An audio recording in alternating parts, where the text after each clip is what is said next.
Do you have a favorite soap frosting recipe that you use to decorate the tops of your cupcakes? Well, I do, and I'm going to tell you my secrets in this episode of Thermal Mermaid. We're making sea berries again. These are my absolute favorite cupcake. They're so simple, and they've always been my favorite. Now, it only takes a few minutes to get those thick, fluffy frosted tops, and if you stay tuned, I'm going to tell you what works best, and you'll be pleasantly surprised that it's one of the least expensive oils that soapers use. But first, don't forget, please support this episode by giving it a thumbs up, and if you haven't already subscribed, do that right now. You'll get to see all sorts of DIY soap and bath tutorials on this channel that are made as commercial quality items. Now, what does that mean? Compared to other DIY items, well, these are bath items and soap that are made at a quality that you would buy them from in a store, as opposed to a DIY mock item that you would put together out of stuff from your refrigerator and then use once and then throw away. This channel makes things that you could actually sell if you were starting a home-based business. Now, if you're already well into soap making, you probably already know that, and you want to learn how to get that perfect frosting top on those cakes, treats, and soap cupcakes that draws everyone over to your market table. Here I've made 1 pound of cold processed soap, and for the frosting I'm using 65% hard oils, specifically 40% palm shortening, not palm oil. Now, palm shortening is a hard oil that has many advantages, and I'm going to tell you about that in this video.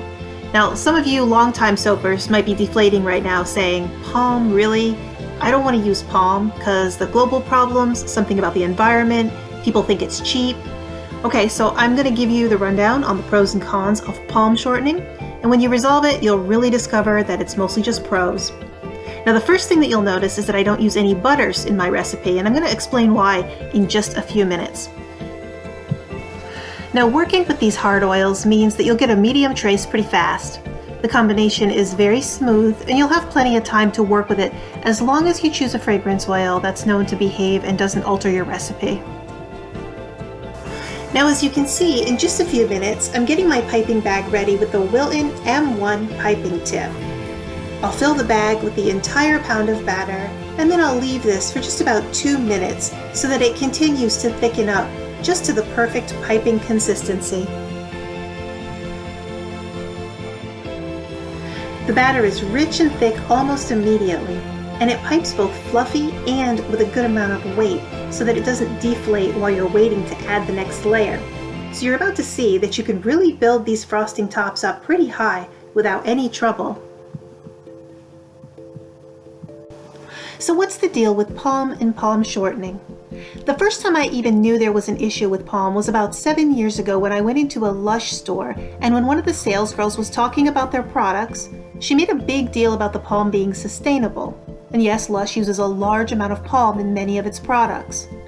And it turns out that while it's not the most common for us in the United States, palm is the most widely used oil in other parts of the world, and it has, in the past, caused a great amount of environmental damage, and palm harvesters have been known to exploit their workers, causing a significant humanitarian crisis in places where palm forestry is done. So using palm got a bad reputation in the beauty and food industry after it was known that it was being acquired unfairly. So it became a taboo to use palm, and if you didn't want to damage your reputation as a manufacturer, you needed to root out something called sustainable palm. Well, this became much easier after 2015. The Consumer Goods Forum offered a certification of guidelines called the RSPO. This certification created transparency in the source of the palm that ensured cosmetic makers and restaurants were using palm that was not coming from deforestation or exploiting workers. And that's why the sales associate at Lush made a point to talk about sustainable palm. Palm is a much needed ingredient in cosmetics, and 7 years ago, a company had to put in some serious effort to find sustainable palm in order to be ethical. Now, on the other hand, it's a different story. It isn't hard to get sustainable palm at all.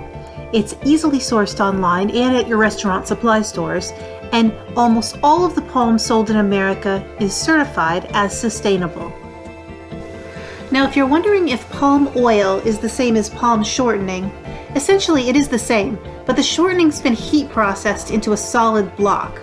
And in this process, there are 2 size fat molecules that are separated, leaving behind the larger fat molecules and creating the solid form and the refined white shortening texture. And it's this hard solid that gives me these perfect fluffy icing texture.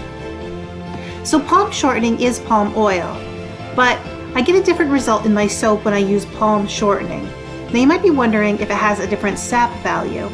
The sap value for palm oil is 0.143, and I was not able to find any sap value for palm shortening online, but when I called the Admiration Food Company, which is the maker of the palm shortening that I buy, they told me the sap value is 0.140. That's 3/1000ths of a difference. So on any basic kitchen scale, it's going to be pretty much the same measurement. Now, this cannot be substituted for any other shortening or any hybrid shortening. It must say 100% palm on the box. If you find palm mixed with cottonseed or palm mixed with vegetable, then you're going to change the sap value of your oil, and you really have no way to know how to calculate that. Now, the palm shortening is a solid in a 50-pound block, and the cost is about $30 to $35 per 50 pounds. And so this breaks down to less than 4 cents an ounce. So you can clearly see why this is used in 70% of all cosmetics. And this is also why it gets a reputation for being cheap, but the fact is it makes a really good bar of soap. And now that getting access to an ethical resource just isn't difficult anymore, there's just not anything standing in the way for you to use it.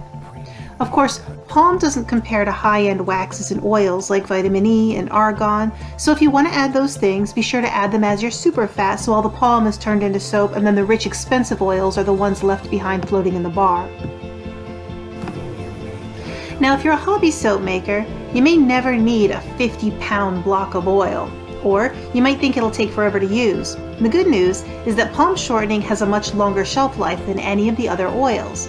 When some oils have a rancidity life of 3 to 6 months, palm shortening will stay fine for over a year, and you nearly never will get the DOS or the orange spots in your soap when you use palm shortening, because your product will almost never go rancid unless you've really got it stocked away for 2 years or it's just been sitting up there forever. But you can use this for a very long time.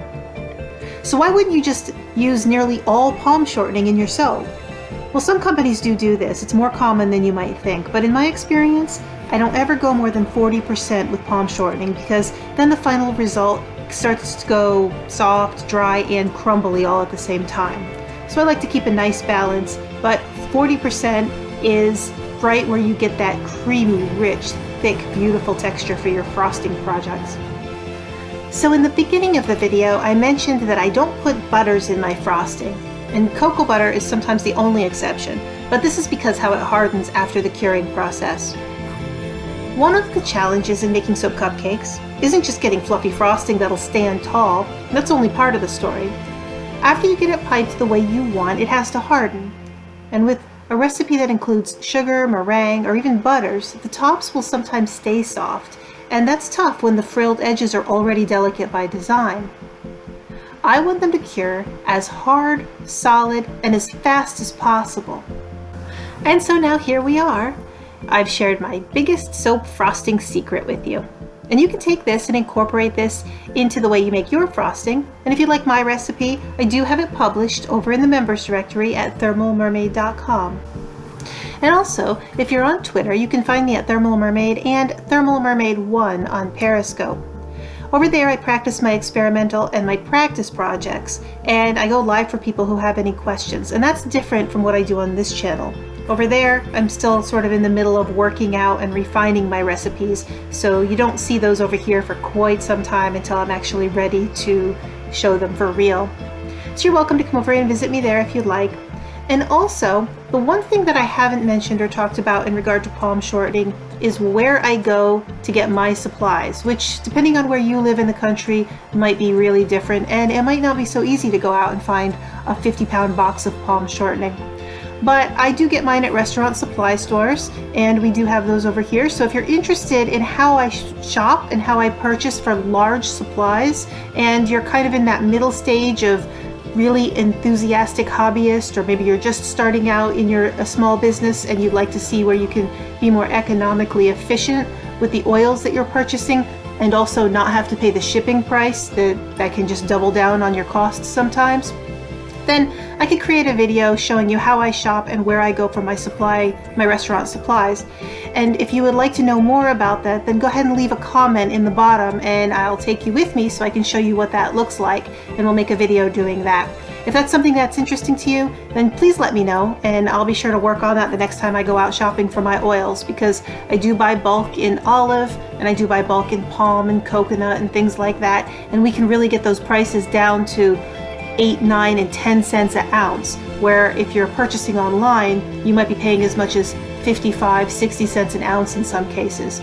So again, let me know, and here we go with our final product. You've just watched us frost the icing cupcakes of sea berries with our secret ingredient and our fat, fluffy icing.